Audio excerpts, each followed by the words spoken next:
Hello दोस्तों, आपका स्वागत है आपके अपने चैनल फॉर स्टडी पावर में। अभी हम लोग देखेंगे बायोलॉजी का काफ़ी इंपॉर्टेंट क्वेश्चन जो सब्जेक्टिव में होंगे। ठीक है, तो आप लोग शुरू से बने रहिएगा इस वीडियो के साथ। आप लोगों को काफ़ी इंपॉर्टेंट क्वेश्चन यहाँ पे देखने को मिलेगा। ठीक है, तो यार यहाँ पे सबसे पहले देख लेते हैं very short answer type question जो 1 नंबर में आएंगे 5 क्वेश्चन। ठीक है, तो पहला क्वेश्चन आपसे पूछ रहा है, what do you mean bye eutrophication. ठीक है, सुपोषण से आप क्या समझते हैं? तो सुपोषण जलाशय, घरेलू अपशिष्ट, फास्फेट, नाइट्रेट इत्यादि के मिलने से अत्यधिक पोषक हो जाते हैं, जिसे सुपोषण कहते हैं। ठीक है, इसका इंग्लिश में आंसर हो जाएगा the reservoirs become highly nutritious due to the addition of domestic waste, phosphates, nitrates etcetera, which is called eutrophication. ठीक है, this is the answer. So next question is which plant is termed as terror of Bengal. ठीक है, terror of Bengal ये काफी important question है, आपके exam में पूछे जा सकते हैं। ठीक है, तो इसको हिंदी में बोलते हैं जलकुंभी, वैज्ञानिक नाम इसका होता है यूचरेरिया क्रैसिप्स। ठीक है, और इंग्लिश में बोलते हैं वाटर हाइसेंस, जो कि कॉमन नेम है। तो आप लोगों को यहाँ पे इसका आंसर आ गया होगा। ठीक है, तो देखो नेक्स्ट प्रश्न आपसे पूछा जा रहा है, explain the term PCR. PCR क्या है?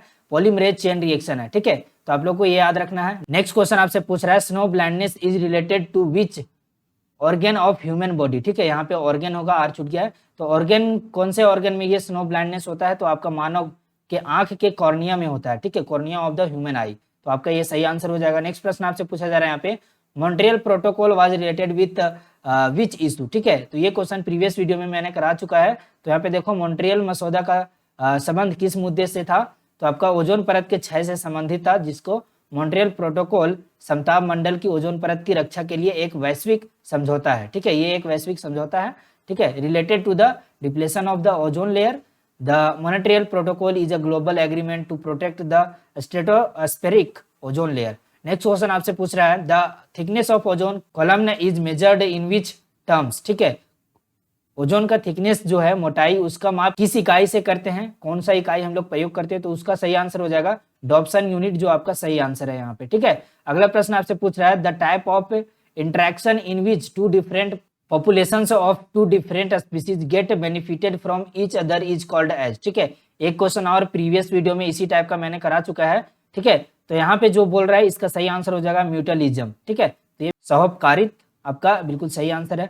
सेकेंड आपका ग्रुप बी में आपका क्वेश्चन आता है, जो कि शॉर्ट आंसर टाइप क्वेश्चन होगा, जिसमें 3 नंबर के पूछे जाएंगे 5 क्वेश्चन। ठीक है, टोटल आपका मार्क्स होगा 15। Now the question is, what are the basic steps in genetical modification of an organism. किसी भी जीव में अनुवांशिक रूपांतर के विभिन्न चरण कौन कौन से हो सकते हैं?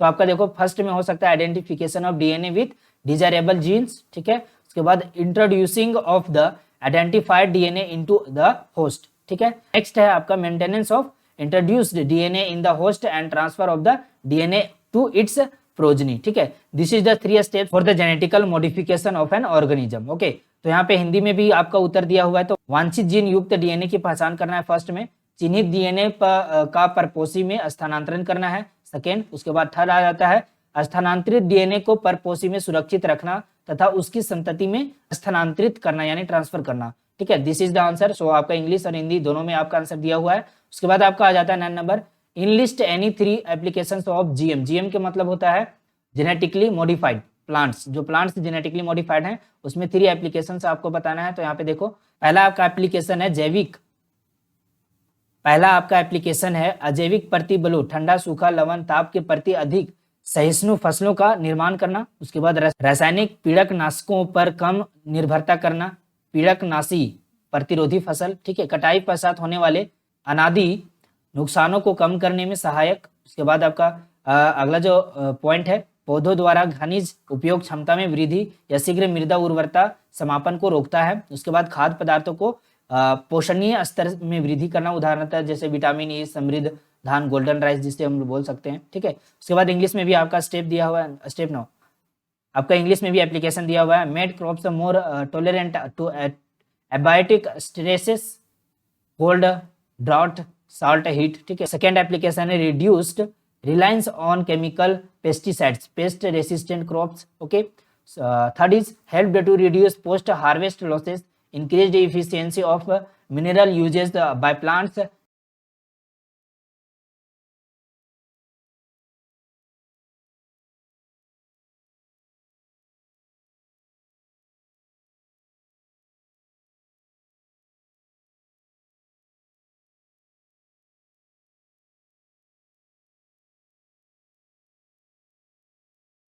9th का क्वेश्चन जो है इसका आंसर। अगला प्रश्न आपसे पूछ रहा है 10 नंबर में, how restriction enzymes are useful in recombinant DNA technology, give सब एग्जांपल्स ऑफ रेस्ट्रिक्शन एंजाइम्स। ठीक है, रिकॉम्बिनेंट डीएनए में जो रेस्ट्रिक्शन एंजाइम्स यूजफुल होते हैं उसके बारे में आपको बताना है, कैसे ये काम करता है। उसके बाद आपका एग्जाम्पल बताना है कुछ रेस्ट्रिक्शन एंजाइम के बारे में। सो यहाँ पे आपका हिंदी में भी आंसर लिखा हुआ है, जो एंजाइम जिसमें प्रतिरोधी एंजाइम शामिल है, ये काटने में मदद करते हैं, पॉलीमरेज संश्लेषित करने में मदद करते हैं और लिगेज बांधने में मदद करते हैं।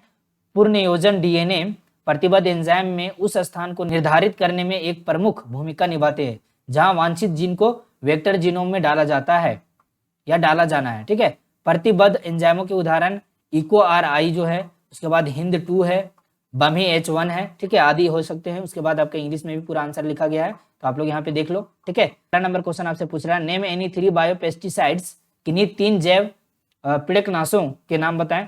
बायोपेस्टिसाइड्स का कुछ उदाहरण यहाँ पे bacillus thuringiensis, pyrethrin, NVP, trichoderma are the major pesticides, जो कि बायोपेस्टिसाइड्स हैं। ठीक है, तो यहाँ पे आंसर हो गया। उसके बाद आपका 12 नंबर पूछ रहा है, distinguish between food chain and food web. Food chain और फूड वेब में आपका क्या अंतर है? ये जो आपका जो क्वेश्चन है ये बहुत ज्यादा इंपॉर्टेंट है, आप लोगों को एग्जाम में पूछा जा सकता है।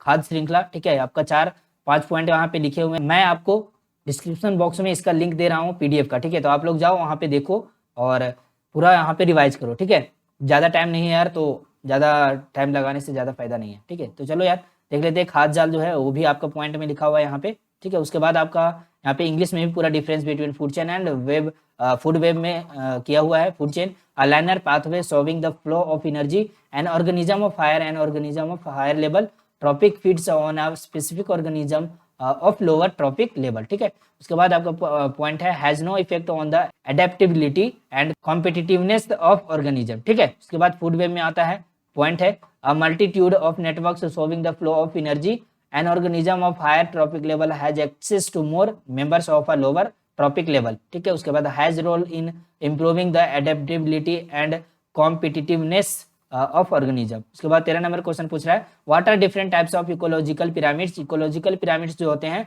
उसके कौन कौन से आपका टाइप्स हैं। ठीक है, तो ये 3 प्रकार के होते हैं, संख्या पिरामिड, नंबर पिरामिड। उसके बाद आपका आएगा बायोमास पिरामिड। ठीक है, बायोमास पिरामिड, उसके बाद ऊर्जा पिरामिड, एनर्जी पिरामिड हो गया। उसके बाद आपसे क्वेश्चन पूछ रहा है यहाँ पे, as we know that ecological succession may be categorized as primary succession and the secondary succession, which of the two is slower one and why। ठीक है, जैसा कि हम जानते हैं कि पारिस्थितिक अनुक्रम को प्राथमिक और द्वितीयक अनुक्रम में विभेदित किया गया है, इन दोनों में से कौन एक धीमी प्रक्रिया का उदाहरण है और क्यों है। ठीक है, इसके बारे में बताना है। तो ये द्वितीयक अनुक्रम आमतौर पर प्राथमिक अनुक्रम की तुलना में तेजी से होता है, क्योंकि मृदा पहले से मौजूद होती है, अनुक्रम दर तेज है। ठीक है, और इसलिए क्रमोत्कर्ष पर जल्दी पहुंच जाता है। प्राथमिक अनुक्रम उस क्षेत्र में शुरू होता है जहां कोई जीवित जीव कभी मौजूद नहीं होता।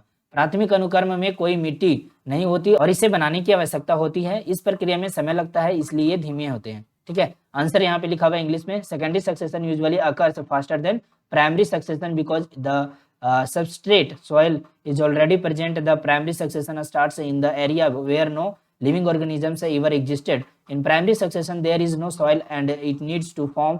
This process takes time। ठीक है, आपका ग्रुप सी में आपका आ जाता है, यहाँ पे आपका प्रश्न रहेगा 5 नंबर का। ओके, 5 मार्क्स का एक प्रश्न रहेगा। तो यहाँ पे देखो, what do you mean by genetically modified organism. Genetically modified organism के बारे में यहाँ पे पूछ रहा है, in which way genetically modified plants can be proved to be useful for us, मतलब हमारे लिए कैसे यूजफुल है। ओके, सो यहाँ पे आंसर आपका हिंदी में भी लिखा हुआ है, उसके बाद आपका इंग्लिश में भी लिखा हुआ है, तो आप लोग देख लेना। पीडीएफ का लिंक डिस्क्रिप्शन बॉक्स में दिया हुआ है, तो आप लोग जाओ वहाँ पे देखो। ठीक है, ज़्यादा टाइम नहीं है आप लोगों के पास, आज भर का ही टाइम है। ठीक है, उसके बाद मैं सोच रहा हूँ आप लोगों को सुबह में एक टर्म 1 का जो है पूरा का पूरा रिवाइज करा दूँ। तो आप लोग अगर कहोगे तो मैं करा दूंगा, कमेंट बॉक्स में बताओ, उसके बाद मैं करा दूंगा। ठीक है, तो यहाँ पे देखो अगला प्रश्न पूछ रहा है, what are various ethical issues related to manipulation of living organisms. Discuss करना है इसके बारे में। तो यहाँ पे पूरा आंसर लिखा हुआ है। ठीक है, आपका पॉइंट वाइज पूरा लिखा हुआ है, first point, second point, third point. ठीक है, उसके बाद आंसर आपका इंग्लिश में भी पूरा लिखा हुआ है। ओके, सो यहाँ फर्स्ट, सेकंड, थर्ड, उसके बाद फोर्थ, फिफ्थ आपका पूरा पॉइंट वाइज लिखा हुआ है। ठीक है, तो आप लोग देख लेना पीडीएफ डाउनलोड करके। 17 नंबर क्वेश्चन पूछ रहा है, what are the causes of global warming. Global warming कैसे होता है उसके बारे में पूछ रहा है। उसके बाद इन which way it has affected अस। ठीक है, यहाँ किस तरह से हम लोग को इफेक्ट करता है, is there a need to control it, मतलब हम लोग को कैसे कंट्रोल करना है उसे, ठीक है, उसके बारे में डिस्कस करना है यहाँ पे। तो यहाँ पे पूरा डिस्कस किया हुआ है, पूरा हिंदी में भी और इसका इंग्लिश में भी पूरा बताया गया है पॉइंट वाइज। ओके, इंग्लिश में भी देख लो, उसके बाद आपका ये रहा पूरा points. Okay, global warming can have the following effects, so this is the answer. 18 number question आपसे पूछ रहा है, what are different biotic and abiotic factors that affect the functioning of an ecosystem, discuss करना है इसके बारे में, ठीक है। तो यहाँ पे एक पारिस्थितिकी तंत्र में जैविक घटक कैसे होते हैं बताया गया है, ठीक है। उसके बाद आपका जो फैक्टर है पौधे, पशु, उसके बारे में भी बताया गया है, कवक आपका आता है, बैक्टीरिया है, उसके बाद आपका है वायु, उसके बाद आता है मिट्टी, जल, ठीक है। उसके बाद आपका आता है यहाँ पे प्रकाश, लवणता, है ना, ये सारे पॉइंट्स आपके लिखे हुए हैं। तापमान भी आपका आता है। उसके बाद आंसर आपके इंग्लिश में भी लिखे हुए हैं, plants, animals, fungi, bacteria. Okay, उसके बाद आपका आता है यहाँ पे abiotic components in an ecosystem are air. Okay, उसके बाद सॉइल, वाटर, उसके बाद लाइट, सैलिनिटी जिसको सॉइल भी बोल सकते हैं हम लोग। उसके बाद आपका आता है टेम्परेचर, ठीक है। यहाँ तक हम लोगों ने 18 नंबर क्वेश्चन का आंसर देख लिया, ठीक है।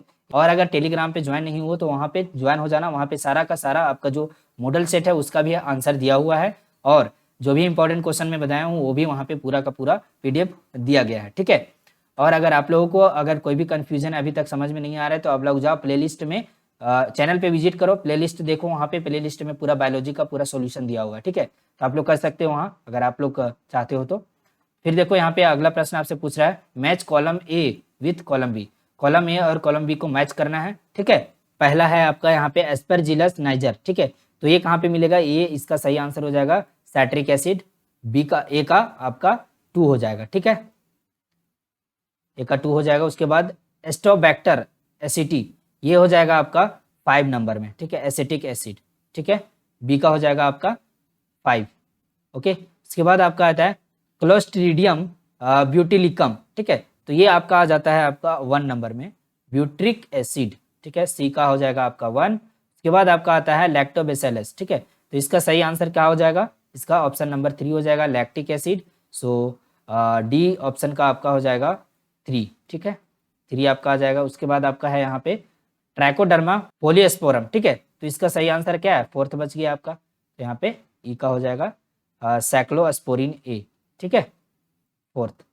आपका यहाँ पीडीएफ में भी पूरा आंसर लिखा गया है, ठीक है। तो आप लोग यहाँ पे भी देख सकते हो पीडीएफ डाउनलोड करके। ओके, आई होप आप लोगों को पूरा अच्छे से समझ में आ गया होगा, कोई भी कंफ्यूजन नहीं होगा। तो आशा करता हूँ कि आप लोग को पूरा पसंद आया होगा ये वीडियो। तो यार पसंद आया तो लाइक करो, सब्सक्राइब करो और फ्रेंड्स के साथ शेयर करो, ठीक है। चलो मिलते हैं फिर नेक्स्ट वीडियो में, तब तक के लिए जय हिंद, वंदे मातरम।